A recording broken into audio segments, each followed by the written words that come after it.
सस्नुः आर्यः ब्रह्म अनूचुः नाम गृह्णन्ति ये ते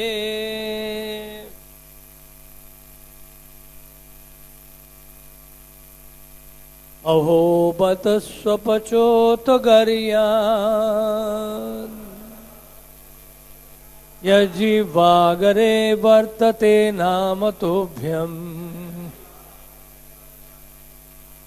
ते पुस्तपस्ते जुहुवु सस्नुरार्या ब्रह्मानुचूर्नाम गृह्णन्ति ये ते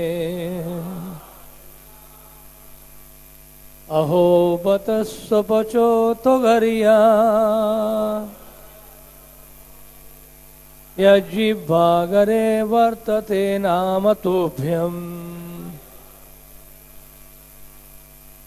ये पुस्तपस्ते जुहुवु सस्नुरार्या ब्रह्मानुचूर्नाम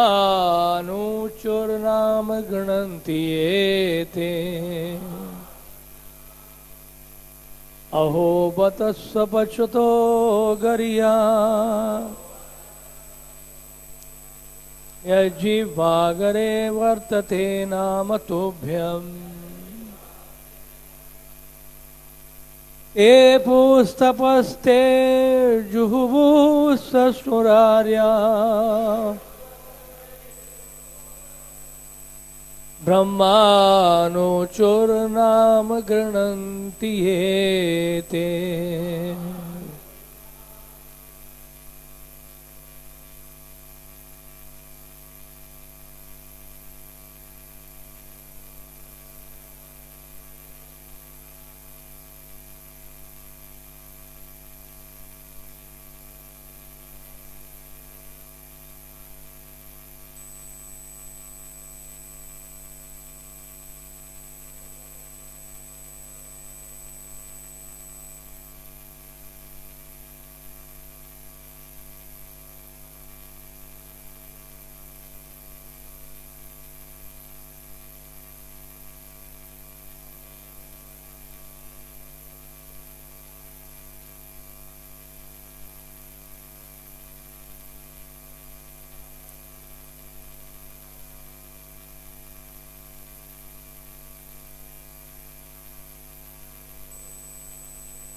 माता जी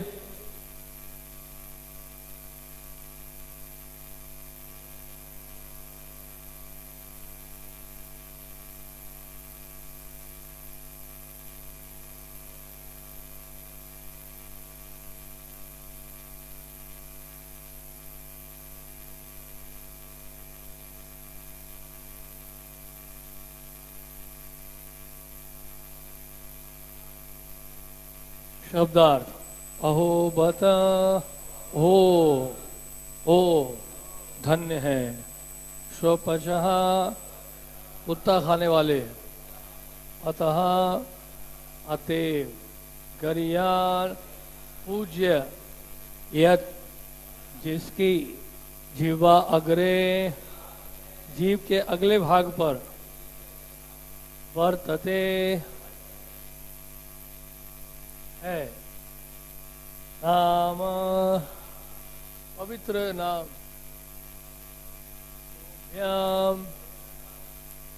तुमको ये तपः अभ्यास कृत तपस्या ते वे युवुः अग्नि यज्ञ हवन संपन्न किए, पवित्र नदियों में स्नान किया। आर्यजन ब्रह्म अनुचुः वेदों का अध्ययन किया। नाम पवित्र नाम घृणंती स्वीकार करते हैं। ये जो ते तुम्हारी, कोई तात्पर्य पढ़ सकता है भाई? अनुवाद में पढ़ देता तात्पर्य, और कोई पढ़ सकता है? नहीं, आप तात्पर्य पढ़ दीजिए। हिंदी में अनुवाद पढ़ देता हूँ, पहले अनुवाद में पढ़ देता हूँ, तात्पर्य आप पढ़ दीजिए। ओ वह कितने धन्य हैं जिनकी जीवाएं आपके पवित्र नाम का जप करती हैं। कुत्ता खाने वाले वंशों में उत्पन्न होते हुए भी ऐसे पुरुष पूजनीय हैं। जो पुरुष आपके पवित्र नाम का जप करते हैं, उन्होंने सभी प्रकार की तपस्याएं तथा हवन किए होंगे और आर्यों के सदाचार प्राप्त किए होंगे। आपके पवित्र नाम का जप करते रहने के लिए उन्होंने तीर्थ स्थानों में स्नान किया होगा, वेदों का अध्ययन किया होगा और अपेक्षित हर वस्तु की पूर्ति की होगी।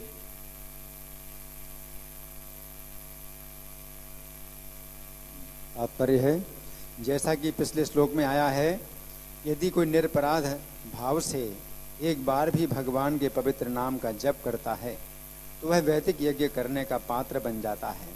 श्रीमद् भागवत के इस कथन से किसी को चकित नहीं होना चाहिए।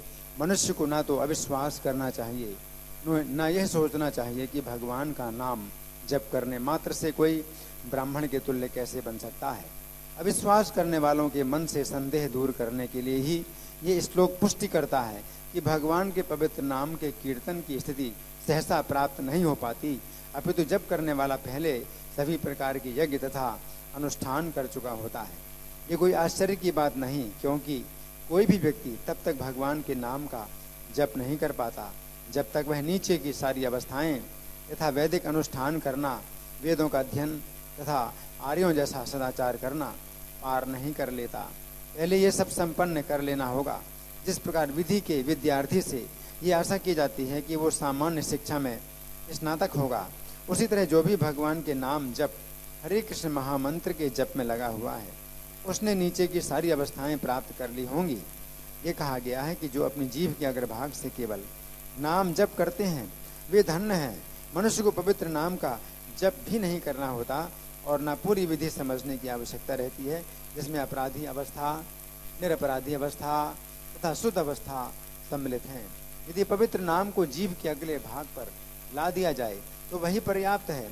यहाँ ये कहा गया है कि नाम, केवल एक नाम, चाहे राम हो या कृष्ण, पर्याप्त है। ऐसा नहीं है कि मनुष्य को भगवान के सारे नामों का जप करना पड़े। भगवान के नाम तो असंख्य हैं और मनुष्य को ये सिद्ध करने के लिए उसने समस्त वैदिक अनुष्ठानों को पूरा कर लिया है। सारे नामों के जप की आवश्यकता नहीं रहती। यदि वो एक बार भी जप करता है तो समझिए कि उसने सारी परीक्षाएं उत्तीर्ण कर ली हैं। जो लोग 24 घंटे जप करते रहते हैं उनकी तो कोई बात ही नहीं।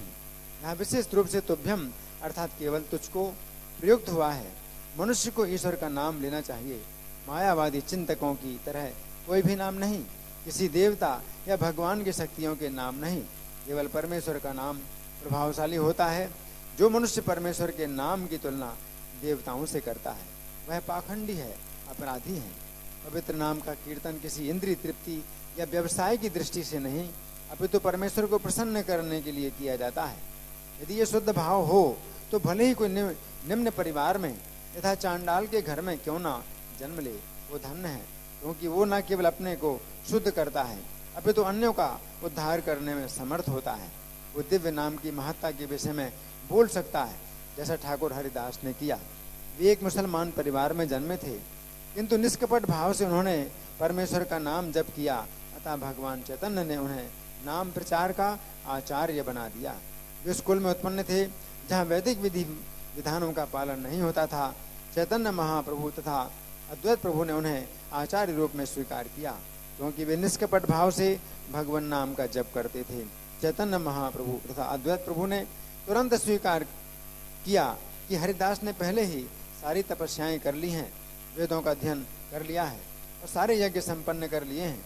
ये स्वतः ज्ञेय है, किंतु वंश परंपरा वाले ब्राह्मण, जिन्हें स्मार्त ब्राह्मण कहा जाता है, का मत है कि यदि भगवान नाम जप करने वालों को शुद्ध मान लिया जाए तो भी उन्हें वैदिक अनुष्ठान कराने होते हैं या अगले जन्म में ब्राह्मण कुल में उत्पन्न होने तक प्रतीक्षा करनी होती है जिससे वे वैदिक अनुष्ठान कर सकें। किंतु वस्तुतः ऐसा है नहीं। ऐसे व्यक्ति को शुद्ध होने के लिए अगले जन्म तक प्रतीक्षा नहीं करनी होती, वो तुरंत शुद्ध हो जाता है। ऐसा मान लिया जाता है जिसने सभी प्रकार के अनुष्ठान पहले से कर रखे हैं। ऐसे अनेक वैदिक कार्य हैं जिनका उल्लेख यहाँ नहीं हुआ। पवित्र नाम का जप करने वाले उन्हें पहले ही संपन्न कर चुके होते हैं। जो वो शब्द सूचित करता है कि भगवान नाम का जप करने वाले पहले ही सारे यज्ञ कर चुके हैं। सस्नु का अर्थ है कि वे पहले ही सारे तीर्थ स्थानों की यात्रा कर चुके हैं और उन स्थानों के शुद्धि कर्मों में भाग ले चुके हैं।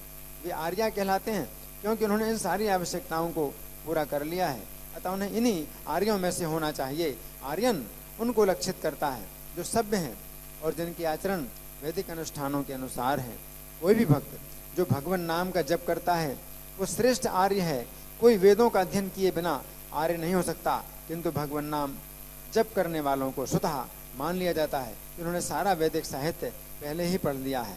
यहाँ पर अनुचु विशिष्ट शब्द के रूप में प्रयुक्त है, जिसका अर्थ है कि चूंकि उन्होंने समस्त संस्तुत कार्य कर लिए हैं अतः वे गुरु होने के योग्य हैं। इस श्लोक में प्रयुक्त गृणंति शब्द इसका सूचक है कि पहले से अनुष्ठानों के संपन्न करने से सिद्ध अवस्था प्राप्त हो चुकी है। यदि कोई उच्च न्यायालय की बेंच में आसीन होकर मुकदमों का फैसला करने लगता है तो इसका अर्थ है कि उसने सारी विधि परीक्षाएं उत्तीर्ण कर ली हैं और उन लोगों से श्रेष्ठ है जो विधि परीक्षाएं देने वाले हैं या भविष्य में विधि का अध्ययन करने की आकांक्षा रखते हैं।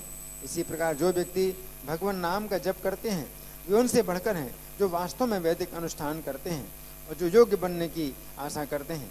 या दूसरे शब्दों में जो लोग ब्राह्मण कुलों में जन्म लेते हैं किंतु जिनके संस्कार नहीं हुए रहते, फलतः वे भविष्य में वैदिक अनुष्ठानों का अध्ययन करने तथा यज्ञों को संपन्न करने की आशा बनाए हुए हैं।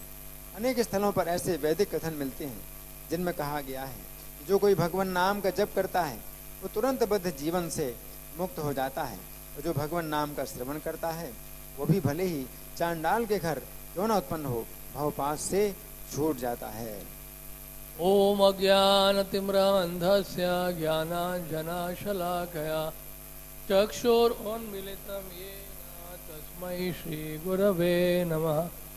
श्रीचैतन्यमनोभीष्टं स्थापितं येन भूतले स्वयं रूपकदा मह्यं ददाति सपदान्तिकं। वाञ्छाकल्पतरुभ्यश्च कृपासिन्धुभ्य एव च पतितानां पावनेभ्यो वैष्णवेभ्यो नमो नमः। जय श्री कृष्ण चैतन्य प्रभु नित्यानंद श्री अद्वैत गदाधर शिवासादि गौर भक्त वृंद। हरे कृष्ण कृष्ण कृष्ण हरे हरे, हरे राम राम राम हरे हरे। हरे कृष्ण। ओ वे कितने धन्य हैं जिनकी जीवाएं आपके पवित्र नाम का जप करती हैं। कुत्ता खाने वाले वंशों में उत्पन्न हुए भी ऐसे पुरुष पूजनीय हैं। जो पुरुष आपके पवित्र नाम का जप करते हैं उन्होंने सभी प्रकार की तपस्याएं तथा हवन किए होंगे और आर्यों के सदाचार प्राप्त किए होंगे। आपके पवित्र नाम का जप करते रहने के लिए उन्होंने तीर्थ स्थानों में स्नान किया होगा, वेदों का अध्ययन किया होगा और अपेक्षित हर वस्तु की पूर्ति की होगी।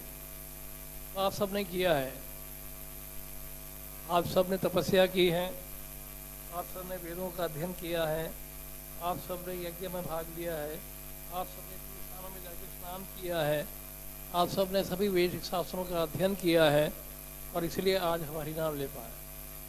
इस कारण से नहीं ले पा रहे हरिनाम, यानी कि जो हरिनाम ले रहा है ये सब कर चुका है पहले। हरि भक्ति विलास में यहाँ तक लिखा है, जो निरंतर नाम ले पा रहा है, हरि नाम ले पा रहा है, समझ जाना चाहिए कि उसने 100 जन्मों तक भगवान वासुदेव की सेवा की होगी, उनकी पूजा की होगी। Must have worship Lord Vasudev for 100 birds, तब जाकर कोई निरंतर नाम ले पाता है। निरंतर, अभी निरंतर शुरू नहीं हुआ हमारा, तो निरंतर जब हो जाएगा तो समझ लीजिए वो भी हो गया। तो इसलिए ये साधारण बात नहीं है निरंतर नाम लेना। तो हम देखते हैं कि सार्वभौम भट्टाचार्य जब चैतन्य महाप्रभु से मिले थे, तो सार्वभौम भट्टाचार्य पहले वो भक्त नहीं थे। सार्वभौम भट्टाचार्य एक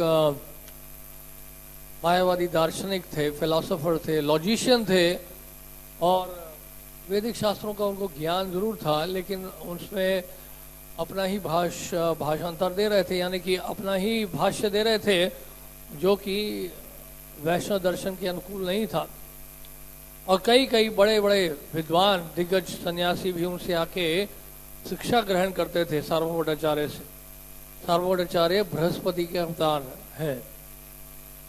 तो महाप्रभु के साथ जो संवाद हुआ है सार्वभौम भट्टाचार्य का, और लगातार 7 दिन श्री चैतन्य महाप्रभु ने सार्वभौम भट्टाचार्य से सुना, और उसके उपरांत चैतन्य महाप्रभु ने जब कहना शुरू किया और आत्माराम श्लोक की व्याख्या की उन्होंने, तो सार्वभौम भट्टाचार्य उनसे प्रभावित हुए बहुत, क्योंकि चैतन्य महाप्रभु ने 18 अलग अलग तरीकों से आत्माराम श्लोक की व्याख्या की उन्होंने। और सार्वभौम भट्टाचार्य जब भक्त बन गए, जब वो समर्पित हो गए श्री चैतन्य महाप्रभु के शरणों में, तो सार्वभौम भट्टाचार्य ने एक प्रश्न किया था, भक्ति साधन श्रेष्ठ सुनीते होइला मन। तो उन्होंने कहा कि मेरा मन जो है वो सुनना चाहता है, यानी कि मैं सुनना चाहता हूँ, मेरी इच्छा है सुनने की। आप बताइए महाप्रभु मुझे कि साधन भक्ति में श्रेष्ठ साधन कौन सा है लक्ष्य को प्राप्त करने के लिए, which is item is the most important in the execution of devotional service. भक्ति की साधना में श्रेष्ठ साधन कौन सा है?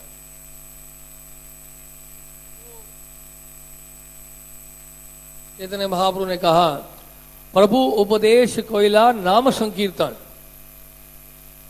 चैतन्य महाप्रभु ने क्या बोला कि चैतन्य महाप्रभु ने कहा कि सबसे महत्वपूर्ण जो साधना है वो है नाम संकीर्तन।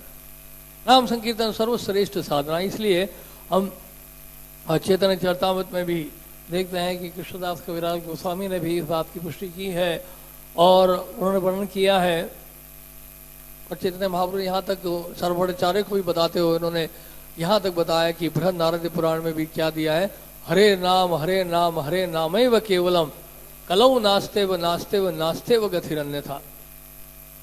और श्री कृष्णदास कविराज गोस्वामी बता रहे हैं चैतन्य चरितामृत में, चैतन्य चरितामृत के अंत लीला के 4थे अध्याय में, तो कृष्णदास कविराज गोस्वामी कहते हैं, भजनेर मध्य श्रेष्ठ नवविधा भक्ति। 64 भक्ति के अंग है, उस मध्य में यानी कि उसके बीच में ये नवविधा भक्ति, नवदा भक्ति जो है, 9 आइटम्स जो है भक्ति के श्रेष्ठ साधन है। श्रवणम कीर्तनम विष्णु स्मरणम पाद सेवनम अर्चनम वंदनम दास्यम सख्यम आत्मनिवेदनम। तो ये नवदा भक्ति है। 64 भक्ति के अंगों में ये श्रेष्ठ है। क्या है ना, नवदा भक्ति का भी उन्होंने उसकी भी महिमा बताई है। कृष्ण प्रेम कृष्ण दीते धरे महाशक्ति। ये नवदा भक्ति हमें कृष्ण प्रेम दे सकती है और इसमें महाशक्ति है, यानी कि बहुत शक्ति है इस नवदा भक्ति में। और इसके अलावा फिर क्या बोला कृष्णदास कविराज गोस्वामी कहते हैं, तार मध्य सर्वश्रेष्ठ नाम संकीर्तन निर अपराध नाम लॉयले पाए प्रेम धन। और इसमें भी श्रेष्ठ क्या है, नवदा भक्ति में भी श्रेष्ठ है नाम संकीर्तन। नाम संकीर्तन, यहाँ केवल संकीर्तन नहीं कहा गया है। जीव गोस्वामी भी स्पेसिफिक है कहते हुए षट संदर्भ में, भक्ति संदर्भ में बता रहे हैं कि संकीर्तन का जो शब्द का उपयोग किया गया है वो है नाम संकीर्तन। स्पेसिफिकली नाम संकीर्तन बताया गया है। इसलिए चैतन्य महाप्रभु के लिए भी बोला जाता है कृष्ण वर्णम तुषा कृष्णम सांगोपांगास्त्र पार्षदम यज्ञ संकीर्तन प्राय यजंती ही सुमेधशाह।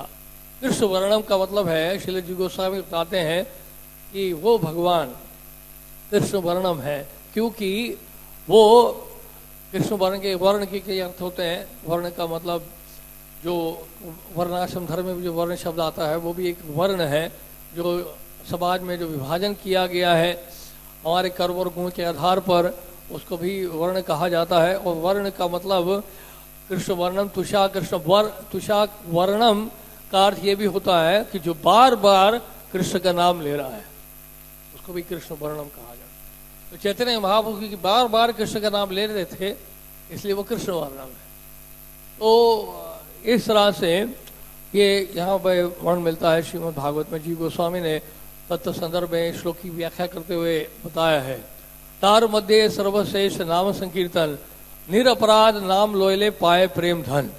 तो कोई अगर नाम संकीर्तन में भाग लेता है और निरपराध होता है, निरपराध का मतलब कोई अपराध नहीं करता है, यानी कि 10 नाम अपराध से बचता है, तो उसको निश्चित रूप से कृष्ण प्रेम प्राप्त होगा, कृष्ण में उसको मिलेगा। लेकिन अगर वो अपराध करता रहता है, और अपराध अगर वो करता रहता है तो फिर क्या होगा, वो भी बताया है चैतन्य चरितामृत में कृष्णदास कविराज गोस्वामी ने।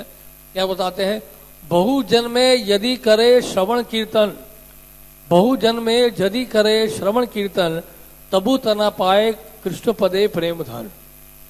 बहुत जन्मों तक हम श्रवण कीर्तन करते रहें, लेकिन अपराध अगर हम करते रहेंगे, विशेष रूप से प्रभुपाद जी अनुवाद में लिख रहे हैं कि 10 नाम अपराध अगर हम करते रहेंगे तो फिर नहीं प्राप्त होगा कृष्ण प्रेम, कृष्ण प्रेम नहीं प्राप्त होगा। बहुत जन्मों में तक अगर हम करते रहे अपराध, तो इसलिए अपराधों के लिए बार बार सचेत किया गया हमारे शास्त्रों में कि अपराधों से हमें बचने का प्रयास करना चाहिए।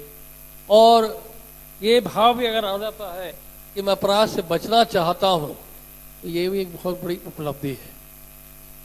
अपराध से कोई मुक्त हो गया है वो तो है उपलब्धि बहुत बड़ी, फिर वो नामाभास की स्थिति में पहुंच जाता है। लेकिन अगर कोई अपराध से बचने का भी अगर प्रयास कर रहा है तो वो भी अपने आप एक शुद्धिकरण है, वो भी एक बहुत पवित्रता है कि वो अपने अनर्थों को पहचान रहा है, अपने किए गए अपराधों को पहचान रहा है और वो अब अपराध रहित होना चाहता है। तो वो भी एक बहुत बड़ी उपलब्धि है। जैसे कि सड़क पर अगर आप जा रहे हैं तो सड़क पर जा रहे हैं, आप बार बार एक्सीडेंट करते रहते हैं, और अगर अपराध की भावना है तो फिर आप एक्सीडेंट करते ही रहेंगे, तो क्या फर्क पड़ता है, नई गाड़ी खरीद लेंगे, या अगर पुलिस वाला आएगा उसको पैसे खिला देंगे, लेकिन हम तो गाड़ी ऐसे ही चलाएंगे, हम नहीं सुधरेंगे। एक ये होता है भाव। और दूसरा भाव क्या है कि मैं एक्सीडेंट से बचना चाहता हूँ, मैं ट्रैफिक रूल्स को फॉलो करना चाहता हूँ, सही दिशा में चलना चाहता हूँ, गलत रास्ते से नहीं जाऊंगा और तेज नहीं चलाऊंगा, गाड़ी सही तरीके से चलाऊंगा। कब से उसने ये भाव प्रकट किया है और वो इस दिशा, इस भाव से गाड़ी चला रहा है, तो वो भी एक अच्छा नागरिक माना जाएगा, उसको भी एक अच्छा नागरिक घोषित किया जाएगा, उसको पक्का लाइसेंस मिल जाएगा, उसको पक्का लाइसेंस मिल जाएगा।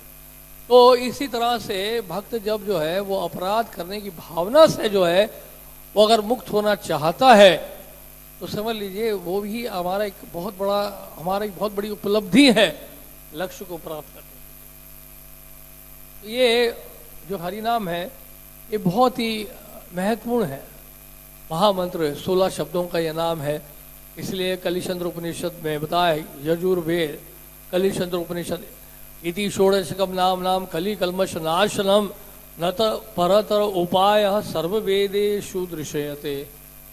ब्रह्मा जी कह रहे हैं और कोई उपाय नहीं है, देखा मैंने वेदों में, सारे वैदिक शास्त्रों का मैंने अध्ययन कर लिया है। वैदिक शास्त्रों का अध्ययन करने के बाद इस निष्कर्ष में मैं पहुंचा। यही तो बात बता रहे हैं कि इसी श्लोक में यही बात बता रहे हैं कि अगर हरिनाम ले रहा है वो वैदिक शास्त्रों का निष्कर्ष समझ चुका है, वैदिक शास्त्रों का सार क्या है वो जान चुका है। वेदैश्च सर्वैरहम वेद्यो वेदांत कृत वेदविद एव चाहम।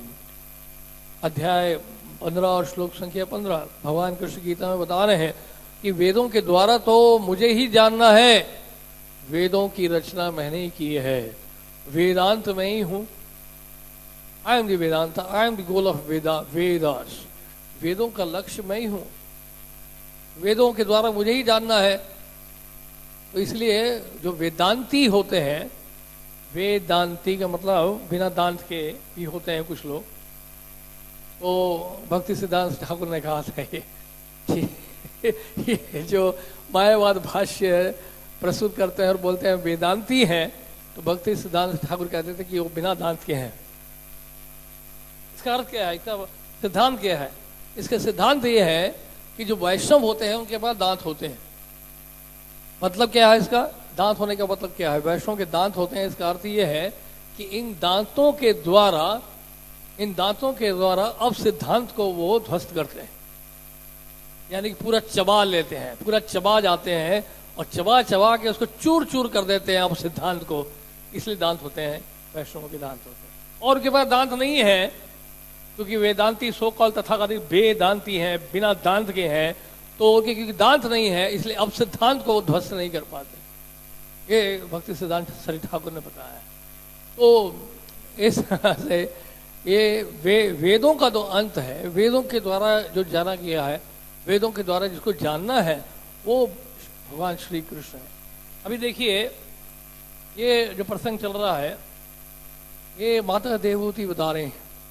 भगवान कपिल देव ने शिक्षाएं दी हैं, तो माता देवहूति भी जो है भगवान की प्रशंसा करते हुए कुछ इन्होंने भी श्लोक बोले हैं, और उसमें से एक श्लोक ये भी है, और इसमें बहुत महत्वपूर्ण बात आ रही है। क्या है? अहो बतो स्वपचो तो गरियान यद जीवा अग्रे वर्तते नाम तुभ्यम। बहुत सुंदर बात बताइए। जीवा अग्रे, जीवा अग्रे का मतलब जानते हैं? कोई जीवा के अग्र भाग से अगर नामों का उच्चारण कर रहा है, अग्र का मतलब होता है tip, tip of the tongue, tip of the tongue, यानी कि अगर हरि नाम यहां से भी निकल जाए आपका, जीवा अग्रे वर्तते नाम तुभ्यम, आपका अगर नाम ले सकता है कोई, अगर जीवा के अग्र भाग से भी कोई ले लेगा तो वो कितना योग्य व्यक्ति है। इतनी सारी योग्यताएं उसके पास है। देखिए आप, उसने सभी वैदिक शास्त्रों का अध्ययन कर लिया है, तपस्या उसने कर ली है, तीर्थ स्थानों में जाके स्नान कर लिया है, सब कुछ कर लिया है उसने। इसलिए बड़े आराम से शांतिपूर्वक क्या कर रहा है? हरिनाम का उच्चारण कर रहा है। तो क्या हुआ था, प्रयाग में चैतन्य महाप्रभु जब इलाहाबाद में थे और श्रील रूप गोस्वामी और सनातन रूप गोस्वामी वहाँ पहुँचे थे अपने भाई अनुपम गोस्वामी के साथ, और पहली बार वहाँ श्री चैतन्य महाप्रभु से मिले थे। और वहाँ पे श्रीपाद वल्लभाचार्य भी आए थे। वल्लभाचार्य ने चैतन्य महाप्रभु को निमंत्रण देने के लिए आए थे घर पे कि आप आइए हमारे घर में प्रसाद ग्रहण करिए। तबे भट्ट महाप्रभु निमंत्रण कोइला, महाप्रभु दुई भाई तहारा मिलाइला। वल्लभ भट्ट ने चैतन्य महाप्रभु को निमंत्रण दिया और चैतन्य महाप्रभु ने परिचय दिया। किसका परिचय दिया? श्री रूप गोस्वामी का परिचय दिया और अनुपम गोस्वामी यानी वल्लभ का परिचय दिया कि ये कौन है बताया। तो जैसे ही बहुत दूर में खड़े थे, काफी थोड़ी दूरी बना के रखे हुए थे, और रूप गोस्वामी और अनुपम गोस्वामी वल्लभ जब उन्होंने देखा श्रीपाद वल्लभाचार्य सामने आए हैं, वरिष्ठ वैष्णव ब्राह्मण है, तो क्या किया उन्होंने? दुई भाई दूर होते भूमि ते पड़िया, भट्टे दंडवत कोयला अति दीन होया। मतलब दूरी से गोस्वामी और वल्लभ वो जमीन पे गिर पड़े। जमीन पे गिर के उन्होंने वल्लभ भट्ट को सादर प्रणाम किया, दंडवत किया विनम्रता से, बहुत दीनहीन अपने आप को मानते हुए श्री रूप गोस्वामी दंडवत कर रहे हैं श्रीपाद वल्लभाचार्य।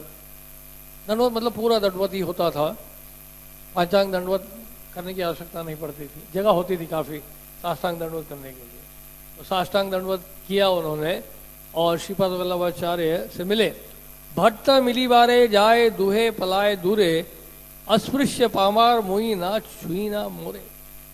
तो वल्लभाचार्य आगे आए उनसे और करीब से मिलने के लिए, तो वो दूर भागने लगे। वल्लभाचार्य जब आए आलिंगन करना चाह रहे थे, लेकिन रूप गोस्वामी अनुपम गोस्वामी पीछे हट गए। क्यों हटे? उन्होंने कहा कि श्री रूप गोस्वामी कहते हैं कि अस्पृश्य पामार हुई, मैं अस्पृश्य हूं, मुझे मत छूइए, I am untouchable. Sanatan Goswami ने भी बोला था नीच जाति नीच संगी, कि मैं बहुत नीच जाति का हूं और नीच लोगों से मैंने संग किया है, बहुत अधम हूं, मैं बहुत गिरा हुआ हूं। अस्पृश्य पामार मुई ना छुई मोरे, मैं बहुत पापी हूं, मैंने बहुत पाप किया है, बहुत बहुत ज्यादा पाप किया है मैंने, मुझे मत छुइए, आप छूने लायक नहीं हो, आप छुइए मत, मुझे स्पर्श मत करिए। तो फिर जैसे ही बोला, जब रूप गोस्वामी ने जब बोला तो भट्टेर विस्मय होइला, वल्लभाचार्य बहुत विस्मित हो गए और बहुत आश्चर्यचकित हुए। उन्होंने कहा प्रभु हर्ष मन भट्टेर कहिला प्रभु तार विवरण। चैतन्य महाप्रभु लेकिन बहुत प्रसन्न हुए रूप गोस्वामी के इस विनम्रता को देखकर, और उन्होंने रूप गोस्वामी के बारे में बताना शुरू किया। तो चैतन्य महाप्रभु भी जो है वो भी आनंद दे रहे हैं और बता रहे हैं, वो क्या कह रहे हैं, इहो ना स्पर्शिहा, इहो जाति अतिहीन, डोंट टच देम, छुइए मत इनको, ये बहुत दीनहीन है, बहुत नीच जाति के हैं, आप इनको मत छुइए। चैतन्य महाप्रभु कह रहे हैं आप वैदिक याज्ञिक, तुम्ही कुलीन प्रवीण। वो कहते हैं कि आप तो वैदिक ब्राह्मण हैं और याज्ञिक हैं, बहुत सारे आपने यज्ञ किए हैं, उसमें अनुभवी हैं आप, और आप तो बहुत बड़े घराने से हैं, ऐसा बोलने लगे। तुहार मुखे निरंतर कृष्ण नाम सुनी। अब क्या कह रहे हैं, कौन कह रहे हैं, वल्लभाचार्य कह रहे हैं, भट्ट कहे प्रभुर किछु इंगित भंगी जाने। कौन बोल रहा है?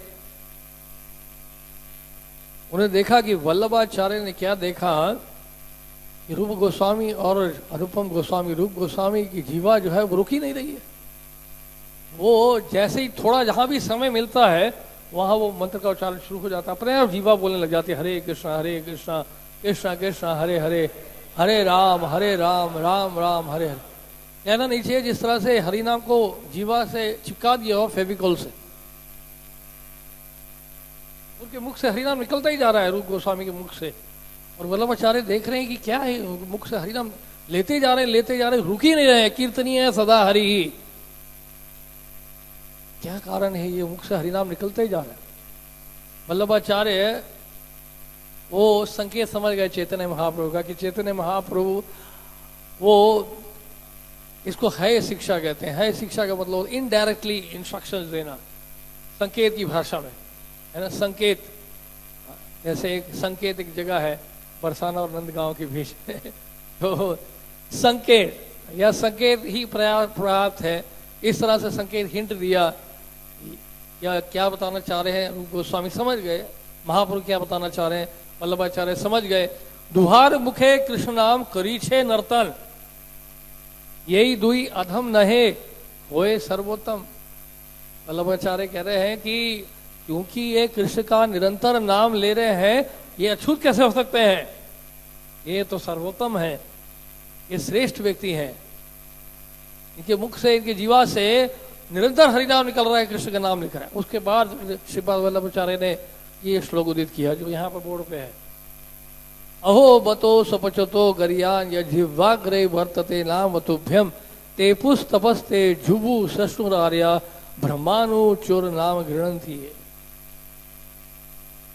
तो क्योंकि नवाब हुसैन शाह के पास कार्यरत थे कबीर खास और साकल मलिक के रूप में, और वहां पे यावड़ों का संग उनको करना पड़ता था, यावड़ों के बीच में उठना बैठना पड़ता था, उनके साथ खाना भी पड़ता था कई बार, और उनकी बोलचाल में भाषा भी उन्होंने सीख ली थी, अरबी फारसी भाषा में बोलते थे। तो उनके अंदर ये हमेशा दीनता बनी रही, विनम्रता बनी रही, इस कारण से वो भाव प्रकट कर रहे हैं। उस कारण से भी नहीं, अगर ये सब नहीं भी होता, अगर वो नवाब हुसैन शाह के पास भी कार्यरत नहीं होते, तब भी रूप गोस्वामी और सनातन गोस्वामी इसी भाव को प्रकट करते, क्योंकि वैष्णव जो होता है वो अपने आप को बहुत ही गिरा हुआ मानता है। वैष्णव अपने आप को बहुत गिरा हुआ मानते हैं। इसे हम देखते हैं कृष्णदास कविराज गोस्वामी यही बात बता रहे हैं, कृष्णदास चैतन्य चरितामृत के प्रारंभ में ही लिखा गया है, अपना परिचय दे रहे हैं कृष्णदास कविराज गोस्वामी। क्या बोल रहे हैं? जगाई मदाई होए थे पापिश, पूरी शिरे कीट हुए थे मुई से लगिश। जगाई मदाई से भी अधिक पापी हूं मैं, और जो मल में कीड़ा है, मल का कीड़ा सबसे कीड़ा निकृष्ट होता है, मल में जो कीड़ा है वो सबसे अधम माना जाता है, और पूरी शेरे कीट हुए थे मुई से लगिश। मल में जो कीड़ा है उससे भी ज्यादा मैं गिरा हुआ हूं। कौन बोल रहे हैं? कृष्णदास कविराज गोस्वामी बोल रहे हैं। और क्या कह रहे हैं? कोई अगर मेरा नाम ले लेगा, कोई अगर मेरा नाम भी ले लेगा तो सारे पुण्य उसके क्षुण हो जाए। कृष्णदास कविराज गोस्वामी का भाव देखिए, क्या उच्च कोटि का भाव है। तो भक्तिविनोद ठाकुर ने भी हरिनाम चिंतामणि में बात बताई है कि अगर हरिनाम के उच्चारण में, भजन में दृढ़ता की कमी आ जाती है तो हमें क्या करना चाहिए? हमें पूर्ववर्ती आचार्यों के जीवन चरित्र को निरंतर पढ़ते रहना चाहिए।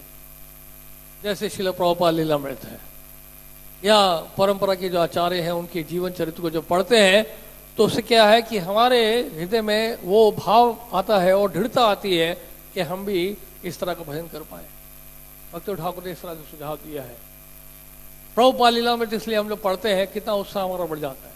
हम श्रील प्रभुपाद जी के बारे में पढ़ते हैं कि किस तरह अमेरिका गए और वहाँ पे उन्होंने एक वर्ल्ड वाइड ऑर्गेनाइजेशन शुरू किया, और पहली बार न्यूयॉर्क की सड़कों में, न्यूयॉर्क शहर में पहली बार हरिनाम का उच्चारण हुआ। विश्व के इतिहास में पहली बार श्रील प्रभुपाद जी वैसे वैष्णव हैं जिन्होंने जाके पब्लिकली हरिनाम का उच्चारण किया। यानी कि प्रमाणिक वैष्णव आचार्य ने पहली बार जाके अमेरिका में जाके हरिनाम का उच्चारण किया।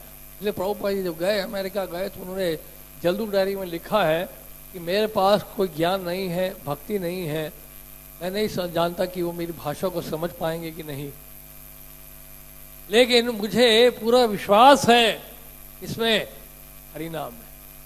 तो ये है ह्यूमिलिटी और कॉन्फिडेंस, दोनों साथ साथ।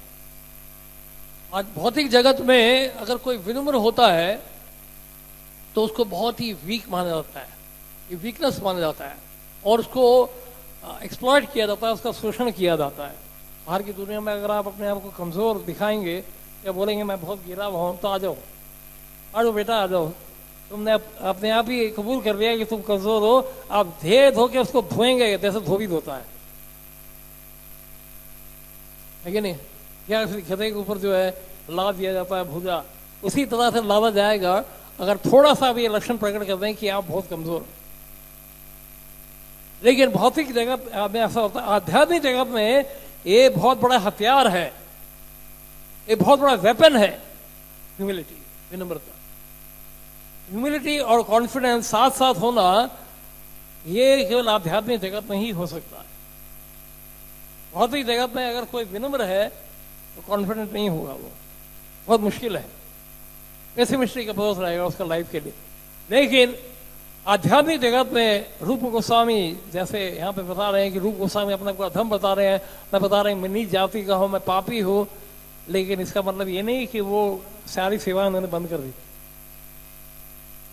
24 घंटे रहे हुए हैं कृष्ण की सेवा में, वो निरंतर हरिनाम का उच्चारण कर रहे हैं। ये कॉन्फिडेंस है उनका, ये उनका विश्वास है। ऐसा श्रील प्रभुपाद जी का विश्वास था अमेरिका जब गए, उनका कॉन्फिडेंस का लेवल देखिए आप प्रभुपाद जी का। प्रभुपाद जी का कॉन्फिडेंस कभी नहीं टूटा, और जैसे जैसे साल बीतते गए उनका कॉन्फिडेंस बढ़ता गया और बढ़ता गया। जितनी विविधताएं आई, जितनी समस्या आई, उतना प्रभुपाद जी का कॉन्फिडेंस बढ़ता गया। जैसे प्रभुपाद कह रहे हैं कि मुझे पूरा विश्वास है हरि नाम में, कितना कॉन्फिडेंस है, लेकिन साथ में ह्यूमिलिटी देखिए, वो कहना मेरे पास भक्ति नहीं है, मेरे पास ज्ञान नहीं है, ये उनकी विनम्रता देखिए, विनम्रता भी है और साथ में जो है कॉन्फिडेंस भी है, दोनों साथ साथ है। ये बहुत बड़ा अचीवमेंट है। इसलिए हमें इस भ्रम में नहीं रहना चाहिए कि अगर अपने आप को विनम्र प्रकट करेंगे, विनम्रता का भाव प्रकट करेंगे तो हमारा शोषण कर दिया जाएगा। ये भौतिक जगत में होता है। अगर शोषण कर भी दिया जा रहा है तो अच्छा है कि वैष्णव के द्वारा हमारा शोषण हो, विषय लोगों के द्वारा ना हो। अच्छा है कि हम वैष्णव के द्वारा शोषण किया जाए हमारा, और इतना शोषण हो हमारा कि हम कृष्ण भावना भावित बन जाए। ये अच्छा है इस प्रकार का शोषण। अगर शोषण हो भी रहा है, मान लीजिए हमें लगता है कि हमारा वैष्णव हमारा शोषण कर रहे हैं, कई बार जो बुक बांटते हैं, बुक डिस्ट्रीब्यूशन करते हैं, या लक्ष्मी कलेक्शन के लिए जाते हैं, हर सेवा में इनको लगाया जाता है, तो उनके मन में कई बार भाव आ जाता है इस तरह का। हमें देखिए शोषण, हमारा शोषण किया जा रहा है, हमें इस तरह की सेवा दी जा रही है, उनका तो कितना आनंद है, हमें गधे की तरह काम कराया जा रहा है। तो वैष्णव समाज में कभी अन्याय नहीं होता है, वैष्णव समाज में हमेशा कृपा होती है, और कृपा को जो समझ जाएगा, जो स्वीकार कर लेगा, वो नाम में रुचि जागृत कर सकता है। हरि नाम में आकर्षण तभी जागृत होगा जब हम लोग इस कृपा को स्वीकार करें। चौसठ भक्ति के अंग के बारे में रूप गोस्वामी ने वर्णन दिया है भक्ति रसाम सिंधु में, लेकिन याद रहे, सुन के हैरानी होगी आपको, इस साधन भक्ति में केवल लगे रहने से कृष्ण प्रेम प्राप्त नहीं होगा। क्या काम है? क्योंकि यह कोई बहुत बड़ी योग्यता नहीं है, यह केवल हम लोग एक भाव एक्सप्रेस कर रहे हैं कि we are interested in Krishna consciousness. अच्छी साधना करके हमारी रुचि है कृष्ण भावना में, ये भाव हम प्रकट कर रहे हैं अच्छी साधना करके। देखिए सबसे महत्वपूर्ण क्या है? गुरु परंपरा की कृपा, वो है असली बात। जब कृपा जब तक नहीं होगी तो आप करोड़ों जन्मों तक आप जप करते रहिए, कुछ नहीं होगा। इसलिए कृपा का महत्व है, कृपा का बहुत महत्व है हमारे, खासकर हमारे संप्रदाय में, हमारे वैष्णव संप्रदाय में कृपा की बहुत आवश्यकता है। इसलिए बड़े बड़े विद्वान क्यों जाके वो दीक्षा ग्रहण करते हैं, इसी वजह से। भक्ति सिद्धांत ठाकुर से बोला उनके गुरु महाराज ने, बाबा जी महाराज ने, उन्होंने कहा कि आपको क्या दीक्षा दूं मैं, आप वेदों के ज्ञाता हैं, सारे शास्त्रों का आप जानते हो, मैं हूं अनपढ़ गवार, अपना नाम भी लिखना नहीं जानता हूं, और आप तो केदारनाथ दत्त के सुपुत्र हो, कौन नहीं जानता आपको? नहीं, वॉज वेरी बिग स्कॉलर। भक्ति सिद्धांत महाराज बहुत बड़े विद्वान थे, बहुत बड़े एस्ट्रोनॉमर थे, बहुत बड़े एस्ट्रोलॉजर थे, कई बड़े बड़े एस्ट्रोनॉमर्स को उन्होंने डिफीट किया। यहाँ तक कि वहाँ पे जब एक बार इसी को लेकर, एस्ट्रोनॉमी को लेकर एक वाद विवाद हुआ था, और उस वाद विवाद में भक्ति सिद्धांत महाराज ने, जिसके साथ उनका शास्त्रार्थ हो रहा, उनके साथ विवाद हो रहा था, उस व्यक्ति ने भरी सभा में उसने वहीं पे यूनियन पास कर दिया। तो भक्ति सिद्धांत महाराज इतने बड़े स्कॉलर थे, पूरे यूनिवर्सिटी में, कलकत्ता यूनिवर्सिटी में साइंस के डिपार्टमेंट का उनको हेड बना रहे थे, लेकिन उन्होंने कॉलेज छोड़ दिया, उन्होंने पढ़ाई छोड़ दी। पूरा एनसाइक्लोपीडिया थे वो, यानी कि पूरा जो डिक्शनरी है उनको याद था, ऑक्सफोर्ड डिक्शनरी उनके दिमाग में था। उनसे बड़ा विद्वान कोई नहीं हुआ जीव गोस्वामी के बाद। लेकिन वो बाबा जी महाराज के पास जा रहे हैं जो अनपढ़ है। क्यों जा रहे हैं बाबा जी महाराज के पास? इसलिए जा रहे हैं क्योंकि बाबा जी महाराज के पास एक बहुत बड़ा धन है जिसकी वो आशा कर रहे हैं, और वो धन है हरि नाम का धन, गोलोक के प्रेमा धन हरि नाम संकीर्तन। बाबा जी महाराज के जीवन में निरंतर हरि नाम का उच्चारण हो रहा है। ये भक्ति सिद्धांत ठाकुर जानते हैं, ये धन के पास है, और बाबा जी महाराज इतनी आसानी से वो धन देना नहीं चाह रहे थे, उन्होंने मना कर दिया, मैं तो महापुरुष से पूछ के बताऊंगा। महापुरुष से पूछा आपने? मैंने पूछा, उन्होंने कुछ बोला नहीं। बाबा जी महाराज उनको हरिनाम दे नहीं रहे। कितनी बार देख रहे, रामाचार्य गए थे अपने गुरु के पास, कितनी बार गए थे? 17 टाइम्स, और हर बार उनको मना कर रहे थे। और अगर मंत्र भी प्राप्त हुआ उनको, वो उन्होंने जाके रंगनाथ मंदिर के ऊपर गए और जोर से उच्चारण करना शुरू कर दिया, उन्होंने नामों का उच्चारण। वो गुरुदेव ने कहा कि भाई आपने कहा, मैंने आपको कहा था ये क्या कर रहे हो आप? मैंने कहा था नरक में जाओगे, क्यों चढ़ गए आप उधर पब्लिक में, क्यों उच्चारण किया आप नामों का उच्चारण आपने? उन्होंने कहा कि सबका उद्धार हो गया, आपने बताया था कि ये तो हमें भवसागर से तार देता है, इसलिए मैंने सोचा कि ये नाम सबको मिलना चाहिए। क्योंकि गुरुदेव कहते हैं कि मैं तो तुम्हारी परीक्षा ले रहा था, तुम इस परीक्षा में सफल हुए। तो बाबा जी महाराज के पास गए श्री भक्ति सिद्धांत ठाकुर। क्या था बाबा जी महाराज के पास? पब्लिक लैट्रिन में बैठ के जप करते थे। ये थी उनकी नाम में रुचि। कोई कहता है अगर नाम में रुचि है तो आ जाओ, अभी पब्लिक लैट्रिन में बैठ के जप करके दिखाओ, एक 10 मिनट बैठ के जप करके दिखा दो, पूरे दिन तो दूर की बात है।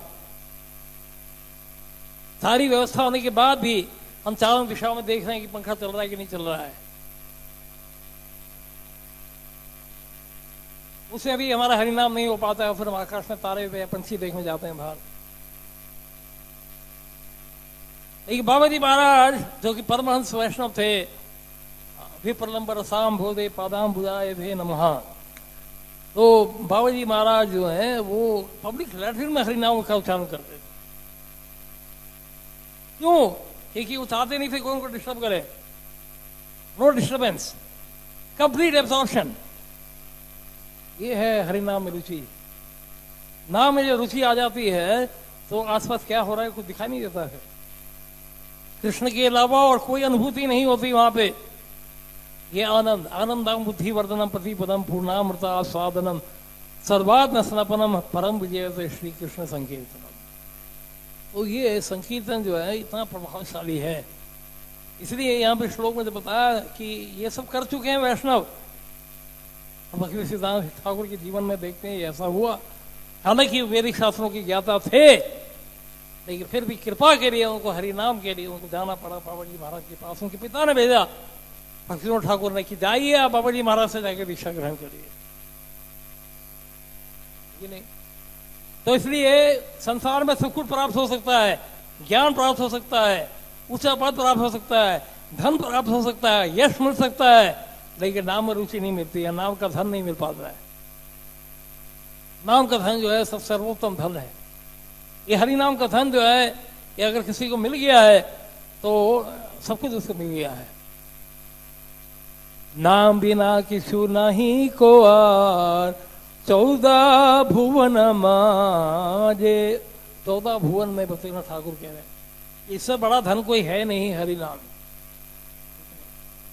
तो इसलिए ये हरि नाम के लिए इतना महत्व दिया गया हमारे शास्त्रों में। देखिए ये महामंत्र जो है हरे कृष्ण महामंत्र है, ये सर्वोत्तम मंत्र है। इससे बड़ा मंत्र कोई है ही नहीं वैदिक शास्त्रों में। अधिकांश जो मंत्र हैं वैदिक मंत्रों में ओम या नमो ओम इस शब्द का उच्चारण होता है। अब देख लीजिए, लेकिन इस महामंत्र में नहीं, हरे कृष्ण महामंत्र में नहीं है। इसमें केवल महामंत्र ही दिया गया है, क्योंकि इसकी आवश्यकता नहीं है ओम लगाने के लिए, क्योंकि हरे कृष्ण और में कोई भेद नहीं है, कोई अंतर नहीं। तो कृष्ण संहिता में भक्तिनाथ ठाकुर लिखते हैं, समय हो गया तो यहीं पे विराम देंगे, फिर थोड़ा सा बता देते हैं। नारायण परा वेदा नारायण पराक्षर नारायण परा मुक्ति नारायण परा गति। ये सतयुग का मंत्र था। इसमें शांत रस और दास्य रस शामिल है, इसमें मिश्रित है, इसमें मिला हुआ है, मतलब इसमें है। और फिर बता रहे हैं भक्तिनाथ ठाकुर बता रहे हैं कि त्रेता युग में कौन सा मंत्र था। राम नारायण अनंत मुकुंद मधुसूदन कृष्ण केशव कंसारे हरे वैकुंठ वामन। तो इस मंत्र में सख्य रस और दास्य रस था, यानी कि दास्य रस पूर्ण रूप से था और सख्य रस का एक उसमें झलक थी, सख्य रस पूरा नहीं है इसमें। उसके बाद फिर वात्सल्य रस, वात्सल्य रस, सख्य रस, दास्य रस, ये सब पूर्ण रूप से पाया जाता है द्वापर युग के मंत्र में।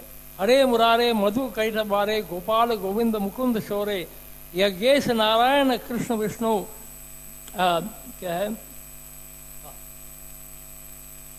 वीराश्रयम निजम जगदीश रक्ष। इस मंत्र में दास्य रस भी है, सख्य रस भी है, वात्सल्य रस भी है। और कलयुग में भक्तिनाथ ठाकुर कह रहे हैं ये हरे कृष्ण महामंत्र है, ये माधुरी रस से भरा हुआ है और बाकी सारे रस इसमें है, इसलिए महामंत्र है। इसे हरे कृष्ण महामंत्र है क्योंकि सारे रस इसमें भरे हुए हैं। इसलिए इसका वितरण श्रील प्रभुपाद जी ने जो किया है, 50 साल पूरे हो गए हैं, पूरे विश्व को जो सबसे बड़ा योगदान प्रभुपाद जी ने दिया है वो है ये हरे कृष्ण महामंत्र। इससे बड़ा योगदान कुछ नहीं है, ये सबसे बड़ा योगदान है। तो इसलिए जितनी गंभीरता से हम हरि नाम का उच्चारण करेंगे, ध्यानपूर्वक जप करेंगे, हमें बहुत लाभ मिलेगा। हरे कृष्ण। श्रील प्रभुपाद की हरे कृष्णा।